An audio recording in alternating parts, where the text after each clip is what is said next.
తిరువూరు నియోజకవర్గ TDP MLA Kolikapudi Srinivasarao విలేకరుల సమావేశంలో మాట్లాడుతూ తెలుగు రాష్ట్రాల్లో రాజకీయాల గురించి, రాజకీయ వార్తల గురించి మాట్లాడుకున్నంతగా అభివృద్ధికి సంబంధించిన విషయాలు చర్చకు రావు. తెలుగు రాష్ట్రాల్లో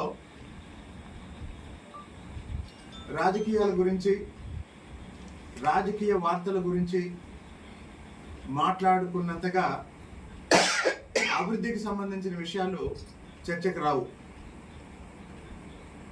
దురదృష్టం ఏంటంటే చంద్రబాబు నాయుడు గారు ముఖ్యమంత్రిగా పనిచేసిన ప్రతిసారి అన్ని ప్రాంతాల్లో, అన్ని రంగాల్లో అంతకు ముందు జరిగిన అభివృద్ధి కన్నా ఎంతో ఎక్కువ అభివృద్ధి జరిగిన మళ్ళీ ఎన్నికలు వచ్చే నాటికి ఆ అభివృద్ధి చెప్పుకోలేకపోవటం వల్ల ఓడిపోయిన సందర్భాలు ఇంతకుముందు చూసాం. దాదాపు 15 నెలల క్రితం కూటమి ప్రభుత్వం అధికారంలోకి వచ్చే నాటికి ఆంధ్రప్రదేశ్ ఆర్థిక పరిస్థితి అగాధంలో ఉందన్న విషయం వైసీపీ వాళ్ళు కూడా ఒప్పుకున్నారు. మరి ఆర్థికంగా అగాధంలో ఉన్న రాష్ట్రాన్ని మళ్ళీ ఈ దేశంలోనే నంబర్ 1 రాష్ట్రం చేస్తాను అని చెప్పేసి చంద్రబాబు నాయుడు గారు ప్రజల దగ్గరికి వెళ్ళి మాకు అధికారాన్ని ఇవ్వండి, రాష్ట్రాన్ని అరాచక పాలన నుండి అలాగే ఆర్థిక అగాధం నుండి కాపాడుతామని చెప్పి ప్రజల మద్దతుతో ప్రభుత్వాన్ని ఏర్పాటు చేసి ఈ 15 నెలలుగా చంద్రబాబు నాయుడు గారి ప్రభుత్వం, చంద్రబాబు నాయుడు గారి నాయకత్వంలోని కూటమి ప్రభుత్వం నిరంతరం చేసిన శ్రమ ఫలితంగా ఈరోజు 2025-26 ఆర్థిక సంవత్సరం 2025-26 ఆర్థిక సంవత్సరం మొదటి త్రైమాసిక ఫలితాలు, ఫస్ట్ క్వార్టర్ అంటారు బిజినెస్ భాషలో. మొత్తం ఆర్థిక సంవత్సరంలో ఒక ఆర్థిక వ్యవస్థ ఎలా పనిచేసిందో ప్రతి 3 నెలలకు ఒకసారి మదింపు చేస్తారు. 2025-26 ఆర్థిక సంవత్సరం అంటే ఏప్రిల్, మే, జూన్ మొదటి త్రైమాసిక ఫలితాల్లో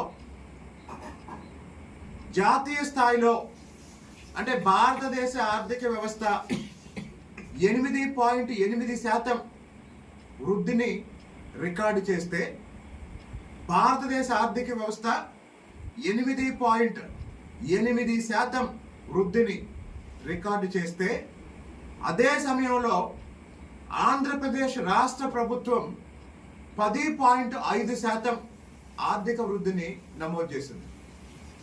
అంటే ఈ దేశ సగటు వృద్ధి రేటు 8.8% అయితే, ఆంధ్రప్రదేశ్ రాష్ట్రం అప్పుల అగాధంలో ఉన్న రాష్ట్రం, నిన్నటి వరకు అరాచక పాలన చూసిన రాష్ట్రం ఇప్పుడు డబల్ డిజిట్ గ్రోత్ రేటుతో, 2 అంకెల వృద్ధి రేటుతో 10.5% వృద్ధి రేటుని నమోదు చేయటం అనేది చంద్రబాబు నాయుడు గారికి మాత్రమే సాధ్యమయ్యే పని.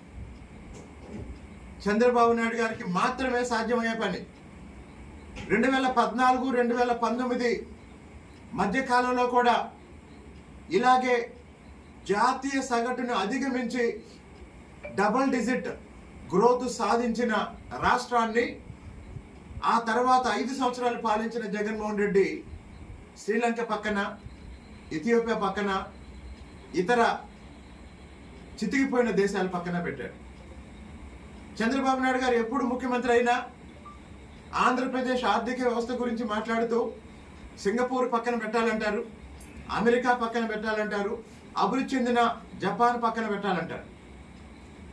మరి ఈరోజు ఈ 10.5% వృద్ధి రేటు ఎలా సాధ్యమైందో ప్రజలందరూ ఆలోచించి, జగన్మోహన్ రెడ్డి ఇంట్లోంచి బయటికి రాకుండా విమర్శలకు మాత్రమే వీడియోలు తయారు చేసి పెడుతున్నాడు. బయటకు వచ్చి ప్రెస్ మీట్ కూడా కాదు, ఆయన ఇంట్లో కూర్చొని నలుగురిని పిలుచుకొని వీడియోలు తీసి బయటికి పంపిస్తున్నాడు.